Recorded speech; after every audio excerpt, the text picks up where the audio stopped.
Sveiki visi. Šiandien imamės vieno iš pačių svarbiausių anglų kalbos laikų – present simple, arba kitaip paprastojo esamojo laiko. Būtent su juo galima laisvai pasakoti apie savo kasdienybę, įpročius ir tiesiog faktus. Taigi, pasiruoškime viską išsiaiškinti.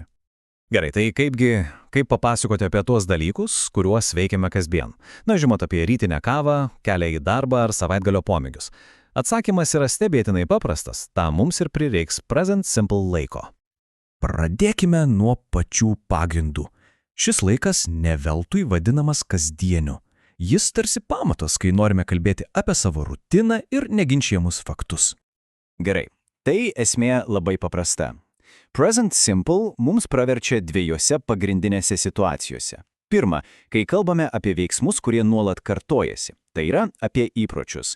Ir antra, kai norime išsakyti visiems žinomus faktus arba bendras tiesas. Matot?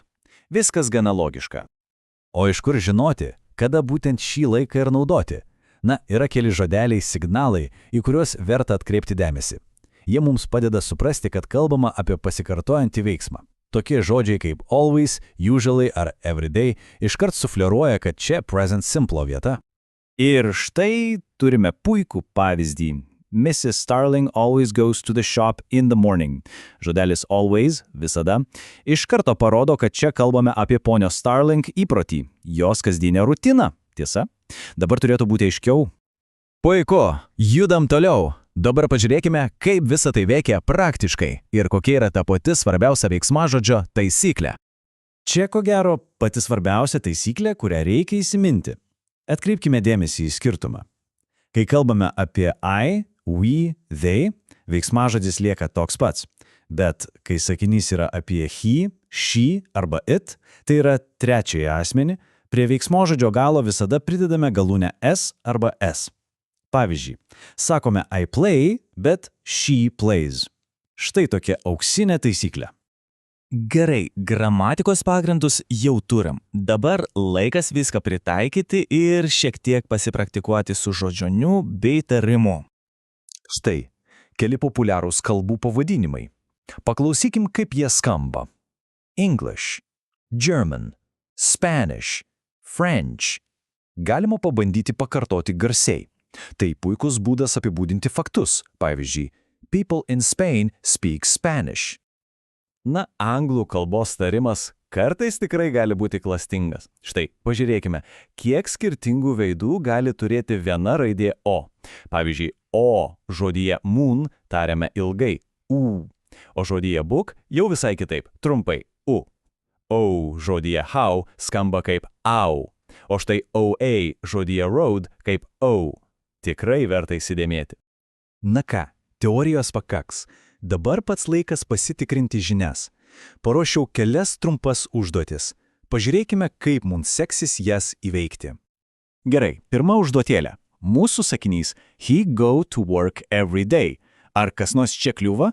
Gal prisimenate tą auksinę trečiojo asmens taisyklę, apie kurią ką tik kalbėjome?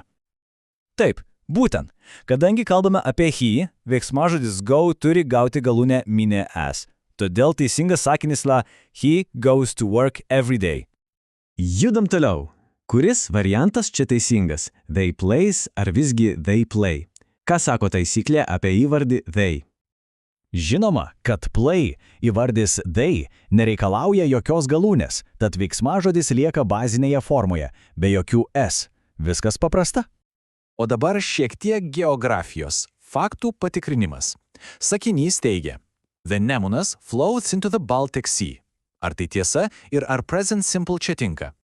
Visiškai tiesa. Tai yra faktas, kurio nepakeisi.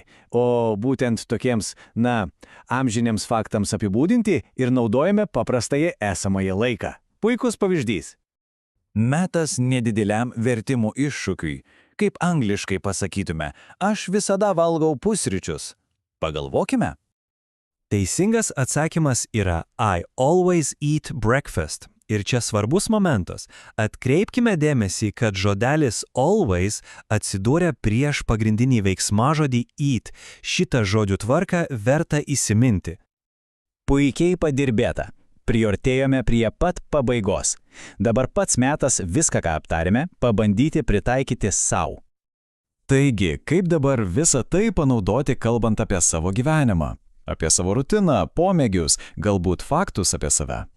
Na ir paskutinė užduotis, jau visai pabaigai. Pagalvokime apie savo dienotvarkę, savo įpročius ir pabandykime sukurti 5 paprastus sakinius present simple laiku. Pavyzdžiui, kaip čia matome, tai geriausias būdas įtvirtinti žinias.